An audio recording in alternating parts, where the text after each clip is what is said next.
Well, every year in February, FFA chapters celebrate National FFA Week. This past week, we did just that. It's a time for members and alumni to reflect on FFA and the impact it has across the nation.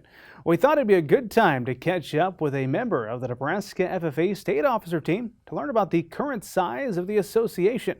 Lexi Bodlak is serving as this year's Nebraska FFA State President. Here's our recent conversation. As we celebrate National FFA Week, we are today catching up with the Nebraska FFA State President. Her name is Lexi Bodlak. Lexi, great to see you. Thanks for coming in. Good morning.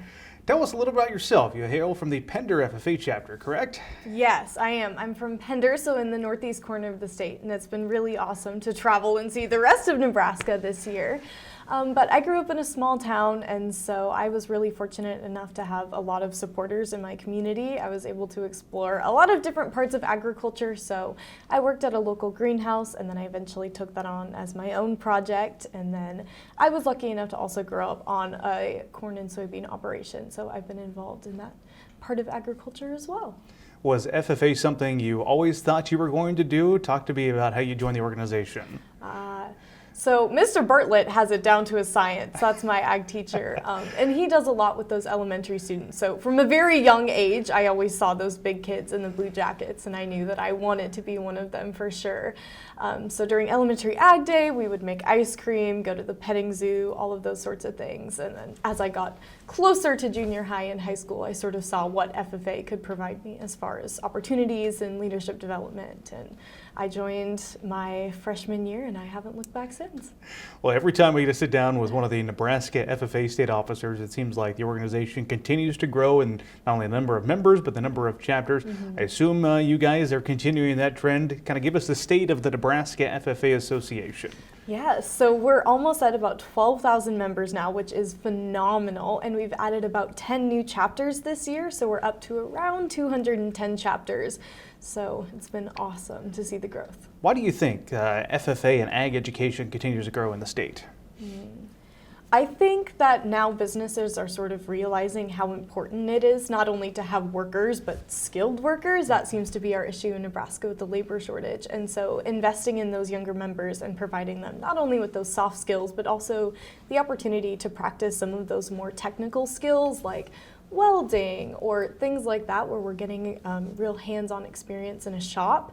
Those sorts of things are really starting to show those values, and agricultural leaders in general is something that Nebraska is going to continue to need.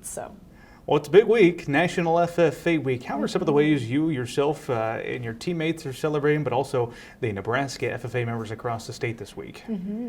So with Nebraska FFA Week, or I guess National FFA Week, we are really celebrating all throughout the state. I know that all of my teammates and I will still be out doing chapter visits, so we'll have the opportunity to connect with roughly 35 schools during National FFA Week. So we'll get to join in on their festivities.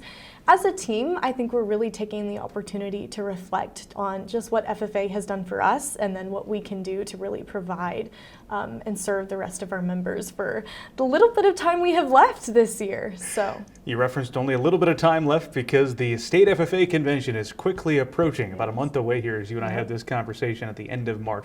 What are you most looking forward to about convention? I would say I'm most looking forward to just seeing our members again. I've been really fortunate enough to, meet some of them for the first time at Colt Conference, and then we got to catch up at Edge, and then Pathways to Careers, and so now I've seen these members a couple of times at different events, and so it'll be really awesome to see them one more time as they compete in those competitions they've been working so hard on all year. What has been your message to students as you've interacted with them across the state? There's so many. I feel like one of the biggest messages that I can give FFA members, and I've sort of been preaching it all year, is it is a privilege to be in this agricultural community, and I really just wish that members would take advantage of this opportunity. Only 2% of the nation is able to provide for all of us in this country, and so we really do have a unique opportunity. And so if members can just remember to capitalize on where they're at right now, they'll be able to connect with a really amazing community and serve others as well. An important message to share. That is Lexi Bodlak, originally from the Pender FFA chapter, now serving as the Nebraska FFA State President.